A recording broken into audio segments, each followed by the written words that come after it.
ئەمەم بۆ پێشەکی یەکەم کتێبم نووسیوە کە تەنزنووسبی هەندێک کەس پاش خوێندنەوەی تەنزەکەت ئەڵێن یا ئەڵێن پف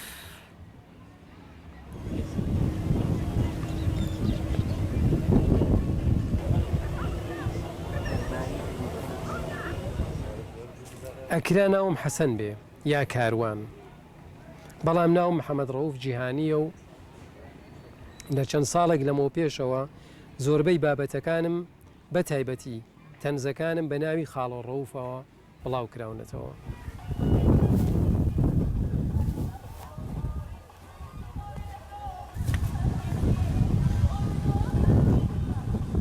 ویستم بنووسم پێشتر لە ئاوێنە و سروە و مەهاباد و ڕەوت و کرمانج و سیرواندا چیرۆکڵم بڵاو کردوێتەوە بەناوهێنانی ئەو بڵاوکراوانەی کە بابەتی تەنزم تیاندا بڵاو کردوێتەوە کاتت نەگرم. بەڵام ڕێناسی کچم وتی بنووسە لە هەفتەنامەی سیروان و ڕۆژان و ئاوات و بەیانی و ئارێز و دوو هەفتەنامەی جامعی کوردستان و گەلاوێژ و مانگنامەی کوردەواری و هاواری کوردستان و وەرزنامەی هایادا تەنزت بڵاو کردوێتەوە و بە شێوەیەکی جددی خەریکی تەنزنووسینی.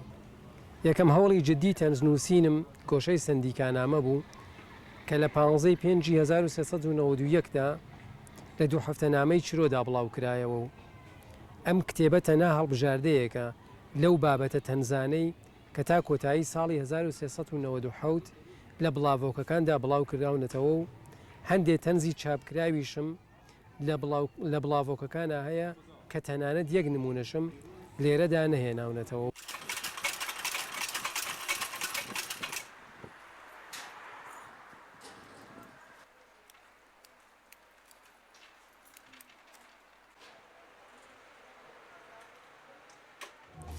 ڕۆژێ لە ڕۆژان پیاوێک بە ژنەکەی وت هەرچەندەکە ڕووتم بە خوددا عاشقی ڕووتم.